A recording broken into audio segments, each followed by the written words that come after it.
Hey, how's it going, everyone? Today I'm going to make a video for some basic tabletop simulator walkthroughs, and I have an agenda that we're going to be covering today. So here's what we're going to be covering today. I'm going to walk us through uh, tactical versus fixed objectives when you start your game, selecting how to select who goes first. Under zoning unit controls, I'm going to show you how to utilize the zone buttons that the game has built in for us, cycling through different unit positions so you can place them easier on the table. How to right click and how the right click and drag mechanics actually work when you're manipulating your units. Sorry, my cat is trying to jump up on my lap. And you guys know the story there. He's overweight and he never can make the jump, which means my thighs uh, get shredded. Cycling through unit positions, right click, drag mechanics, I already said that. Wound manager, increasing and decreasing wound counts for your units. And then also what to do if the scripting breaks and the hotkey buttons no longer work. I can show you how to manually manipulate the wounds. Then lastly, measurement and toggling, turning on measure distance and hot button toggling for quick access. All right, let's get into it. First, I'm just going to create um, a basic single player map for us to start on. I've already created a tutorial on how to do this. And by the way, this is going to be part one. There's a whole slew of other options that I'm going to show us in a part two that I plan on doing. So I'm just going to create a random GW. Let's see. Not that any of this matters. I'm just going to random a map. I'll shuffle, raw, and I'll drop this down here and I'll just load the map. If you looked at my previous tutorial, you should already know how to perform this step here. And I will select the sweeping engagement deployment. Okay, there we are. So first things first, tactical versus fixed objectives. Give me 1 second here.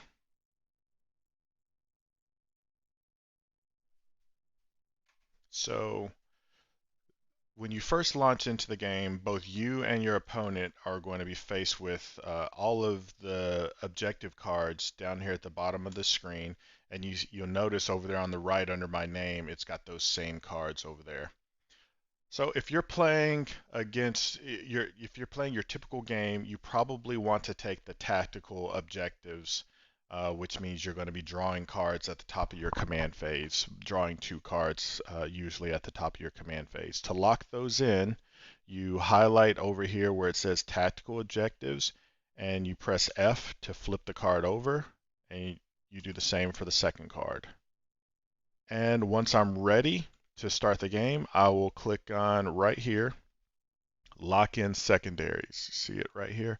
Lock in secondaries. Both you and your opponent will need to do that. If you don't do that, if neither of you do that, then it will not allow you to start the game.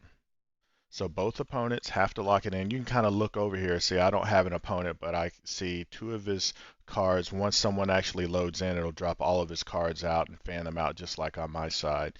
And that person will need to choose whether they're taking fixed or tactical objectives. So that's if I'm just doing standard tactical. Now, what happens if you're playing against an army that you want to take fixed objectives? You don't want to select 2 random cards at the beginning of your upkeep.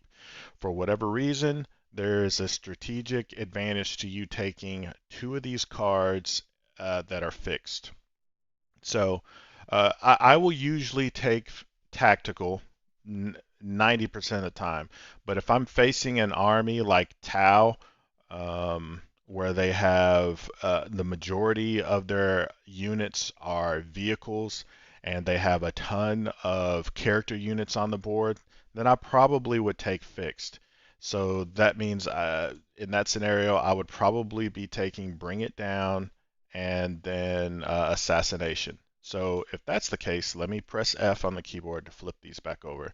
I would be flipping over Assassination and bring it down. And then I would lock in my secondaries, and if I did that, it would drop those cards right here. And since they're fixed at the top of my command phase every turn, those cards will not move, and I will score either bring it down or assassination points in my command phase in each of my 5 command phases until the game is over. Let me show you what that would look like actually. Let me lock it in. It's going to drop those 2 cards right here, and then when I click start game, they will flip over and they will remain there for all 5 rounds. All right, so that's how you select between tactical and fixed. Next, I will show you how to select who goes first. So right now, by default, when you load in, it's going to highlight red player as first. And you just left click on that to toggle either red or blue. And obviously you will need to do a roll off with your opponent. Whoever has the higher dice roll gets to select who deploys first. And then after that, after everyone's deployed, then you'll have another roll off, and then whoever has the roller die there, you don't get to select. Whoever has the highest die roll has to go first. And that's why you would need to manipulate this button here. So let's say I roll, let me see.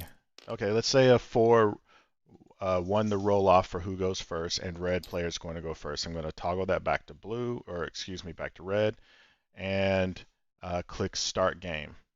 I don't have an opponent, so it's probably not going to let me, but let's see what happens. Yeah, the second person hasn't locked in their secondaries.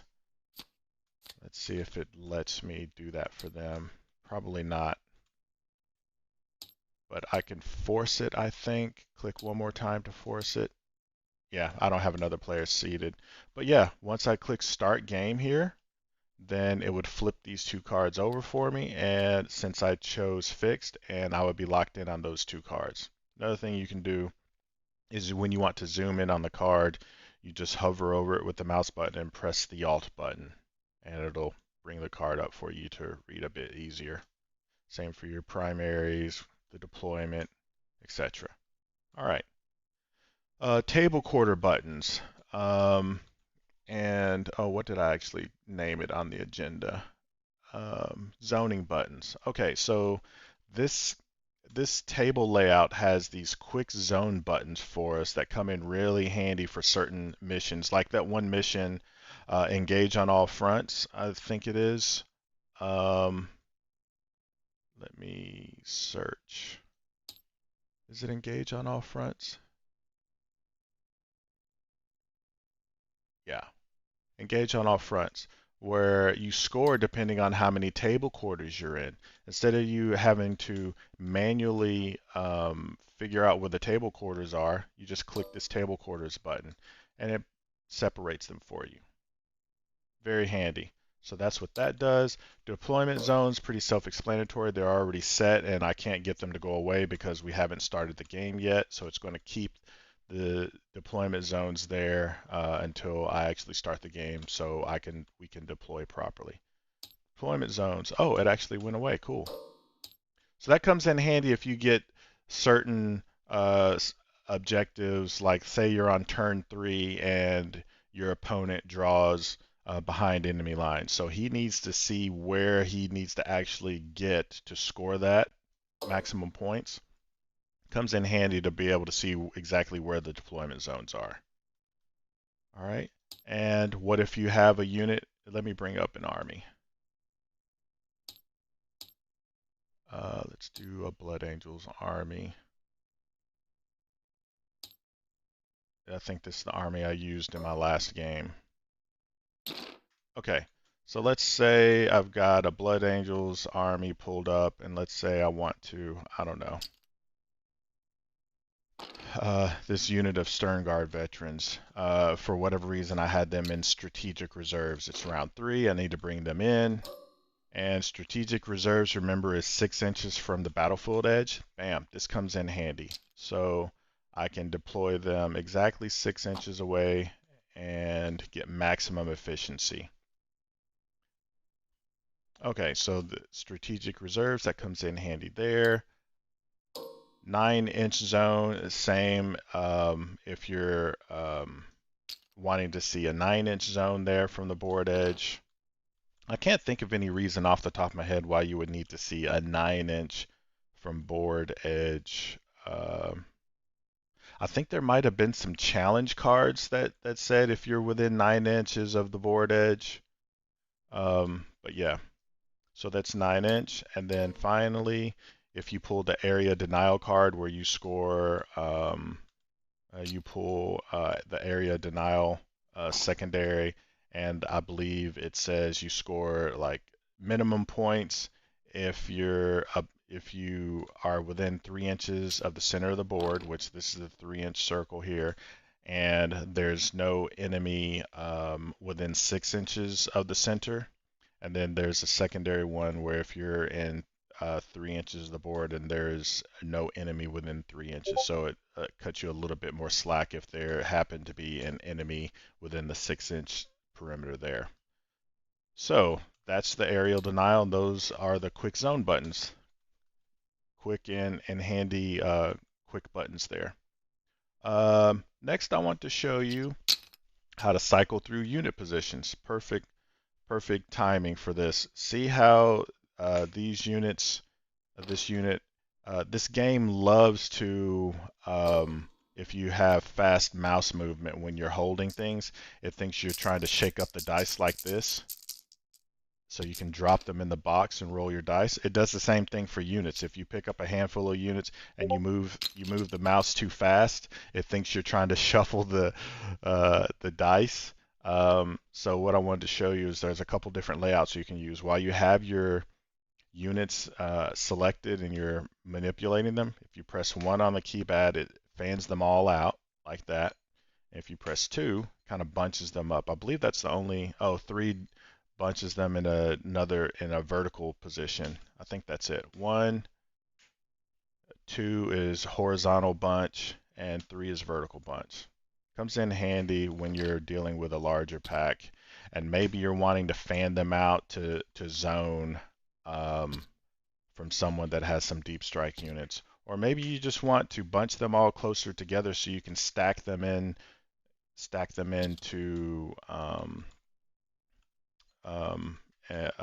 a building like this.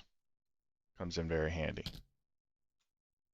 All right, so just while you're holding your unit, 1, 2, and 3 on your keyboard. Now, right-clicking to drag units. This one's very handy. Let's say I've got the Sanguinary Guard unit, and I'm trying to, I don't know, for whatever reason, get them to as close to this wall as I can get them. Maybe there's an enemy back here, and I'm trying to get them as close to this wall so I can charge them on the next turn as I possibly can. Well, I've seen a lot of players, they'll be hovering over like this, just left click hovering, and then they'll be like, okay, I think that's as close as I get it, and they drop it and it flips their unit like that, and they're like, crap. So you just press F to flip them. But while you're holding the unit with left click, if you hold down right, it allows you to drag and kind of bump it up against the obstacles, and then you can kind of get it as close as possible. Comes in handy when you're really trying to pile in your units too. So let's say I've got one unit here, I've got another model there, and I really want this guy to fit in right in that little crack right there as close as possible. I'll hold down R and it'll bump the base like that, and then I could drop it, and then there's like 0 space left there. See, got it pretty close there. Versus if you just try to left click, then you're going to be accidentally dropping it on the base. Your opponent's going to be like, hey, that's not a legal move. You need to get them off the base. And you drop it a couple times. You're like, man, I'm trying to get it as close as possible. I just can't get there. We'll just hold it, then hold down right click, drag it in like that, and then drop. There you go. Yeah. Another bonus, well, I'll get to that in a second. So that's holding right click to drag items. Okay, so next is increasing and decreasing wounds. That one's an easy one.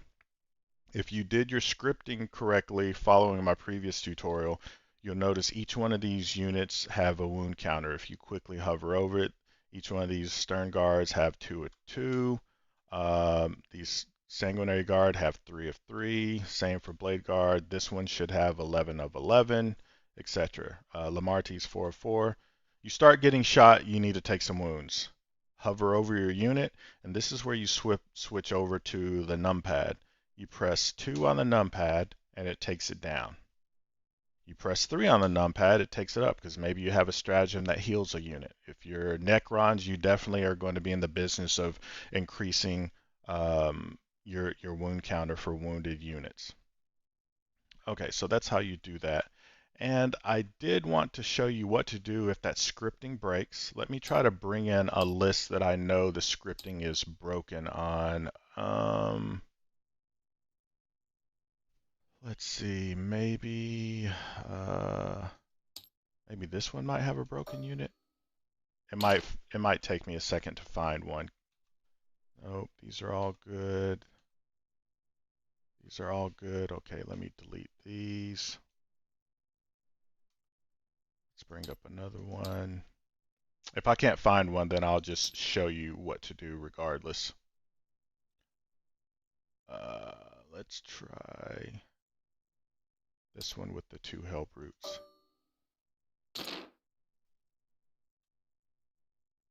These are all working. Man, I'm getting lucky today. Okay, so trust me, you're going to run into this issue. Let's say I go to manipulate this Predator Annihilator, and I press 2, and it's just, for whatever reason, it's not going down. Usually the scripting is broken. So what you do is you right-click on it, and you come down here to where it says about midway down, Chaos Predator Annihilator, 9 of 11. It'll probably be stuck at 11 of 11, actually. Let me take that back. Okay, you left click there, and then where it says the first 11 there, 11 over 11, you just change that. Backspace 2, and let's say I took it down, I need to take it down to 5 wounds. You press 5, press enter, and now the number won't be in red for 5 of 11, but at least it's showing and reflecting properly. Like these other vehicles, if I take them down to lower wounds, they start turning different colors. Like that's orange, it should go down to red. Yeah. So I won't give you the color choices there, but you get the picture. Another thing I wanted to show you is let's say you're running a list that has several transports, and you need to quickly remember which transport is which. Like maybe a transport just has some low cost units in it, you don't really care, but maybe one of your transports is filled with um, um, flamers that is going to be your key Overwatch unit. Well, you can do the same thing, kind of rename this one. You can right click there, and let's say I want to put flamers there. Flamers without the capital L. Press enter, and now when I hover over this, the impulsor actually says flamers impulsor. Okay, so that's a quick reminder there. That definitely comes in handy. What do we have left on our agenda? Right-clicking, increasing wounds. Okay, our last thing, measurement and toggles turning on measure distance. Okay, that one's easy. Let's see if I'm going to put this unit here, and then when I go to move it, I'm like, man, how can I tell this unit only moves 6 inches? How can I tell how many inches I have left to move? So one thing you can do is, okay, so I can't remember where I put this, so I'm going to hit escape and put it right back down where it was. So one thing you can do is left click it and then hold down tab, and it'll show your distance like that. Okay, this unit can only move 6. There's 6 inches. Bam. That's if you're holding down tab. Or when you're creating your list, this is something I've been doing lately. When you're creating your list, if you highlight the unit and go to toggles, there's a check mark for measure movement. Set that on, and then when you pick up the unit, it's automatically going to measure the distance for you. And what I like to do is do that for your entire army. So highlight all of them, and then right click, go to toggles, and then turn on measure distance. Now when I manipulate any of these units, it's automatically going to show me the distance that they move, or that I am attempting to move them. Very handy. And then the last item we have is a hot button toggle. Okay, down here in the bottom right hand corner, this control board. I'm going to show you some cool features with that control board. So by default, selection highlighted is already turned on, vortex is already turned on, but you'll definitely want to turn on stat helper. That speeds up your game. So that stat helper will put this little poker chip right here, and how you use this is highlight a unit and then click on show weapon stats. Very awesome. Now for that unit, you can see all the guns that I have, what the range is for each of those weapons, and it even shows my melee attacks, the number of melee attacks that I get. So the cool thing about this is, let's start right here. Let's say I want to, this Stern Guard unit, I want to shoot into the Sanguinary Guard there. Okay, so first of all, I want to see the range of my furthest away unit, so I'm going to highlight over that with my mouse, just hover over it, hold tab, I'm going to measure, and base to base, that's 6.9 inches. Okay, let's see the range on my bolt rifle, 24 inches. I'm good. I'm actually in rapid fire range. So what I'll do, you see I get 8 attacks. You click 8, bam, it automatically throws 8 dice up here on the board for you, and then you just get to rolling. One thing it doesn't do is, if you have anything in rapid fire over here, you have to manually toggle those. So I know I've got 4 guys that are in rapid fire range, so I'll click the 4 dice button. Now those are my rapid fire attacks. Okay, another cool thing that I love about this is, let's say you have an attack that has a D6 or a D3 modifier to it. I don't think anything over here does. Maybe the impulsor. Oh yes, it does. The Frag Storm grenade launcher. Well, instead of you having to roll the D6, if I click this button, it's automatically going to roll the D6 for me. You'll see it'll say it in red in the middle of the screen what number I rolled. It will also show down here in the bottom left-hand corner what I roll as well. So watch this. Bam. So rolled a 5 down here in the bottom left. Rolling 1d6, the value is 5. Very handy. And you just keep doing that. It's going to randomly roll the dice for you. One thing to keep in mind, though, if you have multiple of these launchers or multiple weapons, it'll have a 2 times over here on the left. It does not account for that. So if I'm going to shoot this impulsor at that sanguinary unit, first thing I want to do is make sure I'm in range. Hold down tab and mouse over from my vehicle to that unit. Base to base, I'm at 7.6 inches. Perfect. It's got an 18-inch range. I'm in range. So I'll need to click this twice, once for each Frag Storm grenade launcher. Once, twice. So I rolled a value of a 6 and a 2. So you should see down here in the bottom left-hand corner, I've got 8 dice. And it's just showing the numerical value of all 8 dice. They're all 2s, so that's why it's showing the value of 16. And I get to rolling. Bam. Same for D3. Let's say I'm using this Forge Fiend. I'm going to select the Forge Fiend, click on Show Weapon Stats, showing D3. It's going to roll the D3 for me. Got a 1, another 1, a 2, a 3. There we go. And I get to rolling. Cool.